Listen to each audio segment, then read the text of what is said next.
حضرت حمزہ رضی اللہ تعالیٰ عنہ کا نام حمزہ کنیت ابو عمارہ تھی۔ آپ قریش کے معزز اور طاقتور افراد میں شمار ہوتے تھے۔ آپ کے والد کا نام عبد المطلب بن ہاشم تھا جو مکہ کے سردار تھے۔ آپ کی والدہ کا نام حالہ بنت وہب تھا۔ آپ کی ولادت رسول اللہ صلی اللہ علیہ وآلہ وسلم سے 2 یا 4 سال پہلے ہوئی۔ آپ کا شمار قریش کے بہادر، دلیر اور بلند مرتبہ لوگوں میں ہوتا تھا۔ آپ کو اسد اللہ یعنی اللہ کا شیر اور اسد الجنت یعنی جنت کے شیر کے القاب سے یاد کیا جاتا ہے۔ آپ نے زمانہ جاہلیت میں بھی اپنی بہادری اور سچائی کی وجہ سے عزت والا مقام پایا۔ آپ کو مکہ میں سب سے زیادہ عزت کی نگاہ سے دیکھا جاتا تھا۔ آپ کا قبول اسلام ایک عظیم واقعہ ہے۔ اس کی وجہ یہ بنی کہ ایک دن ابو جہل نے نبی اکرم صلی اللہ علیہ وآلہ وسلم کو ایذا دی۔ آپ اس وقت شکار سے واپس آ رہے تھے۔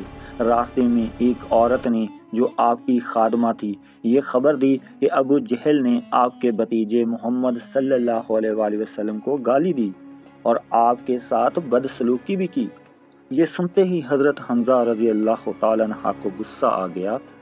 وہ سیدھے مسجد حرام میں گئے، ابو جہل کو دیکھا تو اس پر کمان مار دی اور کہا میں بھی اس دین پر ہوں جو محمد صلی اللہ علیہ وآلہ وسلم کا دین ہے۔ یہ واقعہ آپ صلی اللہ علیہ وآلہ وسلم کی بعثت کے 6 سال کا ہے۔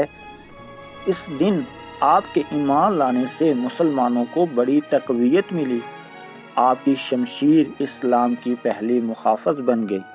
آپ اسلام لانے کے بعد کھل کر اعلان کرتے تھے۔ آپ نے مسلمانوں کو ابو جہل اور دیگر ظالموں کے شر سے محفوظ رکھا۔ آپ کی وجہ سے کفار کو یہ احساس ہو گیا کہ اب مسلمانوں کی پشت پر حمزہ جیسا بہادر کھڑا ہے۔ آپ نے ہجرت مدینہ تک مسلمانوں کی حمایت جاری رکھی۔ جب مسلمانوں کو حکم ہوا کہ مدینہ ہجرت کریں تو آپ بھی ہجرت کر کے مدینہ منورہ پہنچے۔ ہجرت کے بعد آپ نے تقریباً تمام غزوات میں شرکت کی۔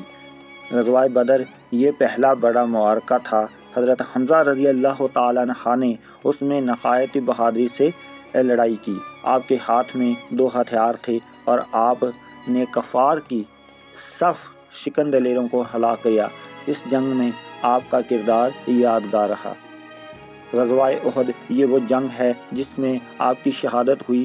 جنگ سے پہلے آپ نے زبردست جوش و جذبہ دکھایا۔ آپ نے تلوار سے کمان کی صفوں میں گھس کر حملے بھی کیے۔ غزوہ احد میں جب مسلمانوں نے ابتدائی کامیابی کے بعد اپنی جگہ چھوڑی تو کفار نے پلٹ کر حملہ کیا۔ حضرت حمزہ رضی اللہ تعالیٰ عنہ اس وقت بری طرح گر گئے۔ آپ کی شہادت وحشی نامی غلام کے ہاتھوں سے ہوئی جسے حبشہ سے لایا گیا تھا۔ اس نے نیزہ پھینک کر آپ کو شہید کیا۔ اس وقت آپ کی عمر تقریباً 58 یا 59 سال تھی۔ شہادت کے بعد وحشی نے آپ کا سینہ چاک کیا۔ یہ دیکھ کر آپ صلی اللہ علیہ وآلہ وسلم کو بے حد صدمہ ہوا۔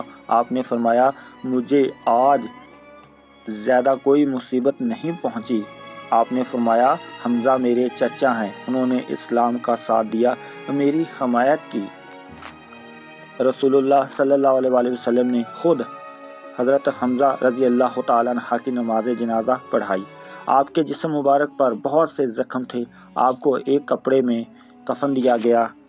اس وقت 70 کفنے کے لیے کپڑے کم تھے۔ آپ کی تدفین جبل احد کے دامن میں ہوئی۔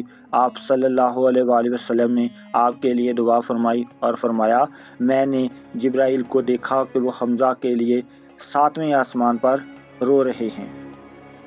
حضرت حمزہ رضی اللہ تعالیٰ عنہ کا مقام بہت بلند ہے۔ رسول اللہ صلی اللہ علیہ وآلہ وسلم نے فرمایا سید الشہداء حمزہ بن عبد المطلب ہیں۔ آپ کو جنت کا شیر کہا جاتا ہے۔ آپ کا شمار ان 10 صحابہ میں نہیں جنہیں دنیا میں جنت کی بشارت دی گئی، لیکن شہادت کے بعد آپ کو جنت کی بشارت ملی۔ آپ صلی اللہ علیہ وآلہ وسلم نے فرمایا حمزہ قیامت کے دن اللہ کے نزدیک بلند مقام پر ہوں گے۔ آپ کی بہادری ضرب المثل تھی۔ کسی جنگ میں آپ نے بیٹھ کر پیٹھ نہیں دکھائی۔ آپ کی زندگی بہت سادہ تھی، دنیا کی چمک دمک سے دور رہے۔ آپ کو رسول اللہ صلی اللہ علیہ وآلہ وسلم سے بے پناہ محبت تھی۔ آپ نے ہر وقت آپ صلی اللہ علیہ وآلہ وسلم کی حفاظت کو فرض سمجھا۔ جاہلیت میں بھی آپ کو امین سمجھا جاتا تھا۔ آپ کی شہادت نے مسلمانوں کو بہت متاثر کیا۔ اس کے بعد آپ صلی اللہ علیہ وآلہ وسلم نے شہداء کے لیے خصوصی دعائیں شروع کی۔ آپ کی شہادت سے مسلمانوں میں قربانی کا جذبہ اور بڑھ گیا، اور آج بھی جبل احد کے دامن میں آپ کا مزار مسلمانوں کے لیے عقیدت کا مقام ہے۔ حضرت حمزہ رضی اللہ تعالیٰ عنہ کی پوری زندگی ہمیں یہ پیغام دیتی ہے، حق کے لیے قربانی دی جائے، باطل کے سامنے سر نہ جھکایا جائے۔ رسول اللہ صلی اللہ علیہ وآلہ وسلم کی محبت سب سے بڑی نعمت ہے، شہادت سب سے بڑی منزل ہے۔ اللہ تعالی ہمیں حضرت حمزہ رضی اللہ تعالیٰ عنہ کی سیرت پر عمل کرنے کی توفیق عطا فرمائے۔ دوستو، اگر ہماری ویڈیو پسند آئی ہے تو لائک کریں، چینل کو سبسکرائب کریں۔ مزید ویڈیوز کے لیے ہمارے ساتھ جڑے رہیے گا۔ تھینک یو، اللہ حافظ۔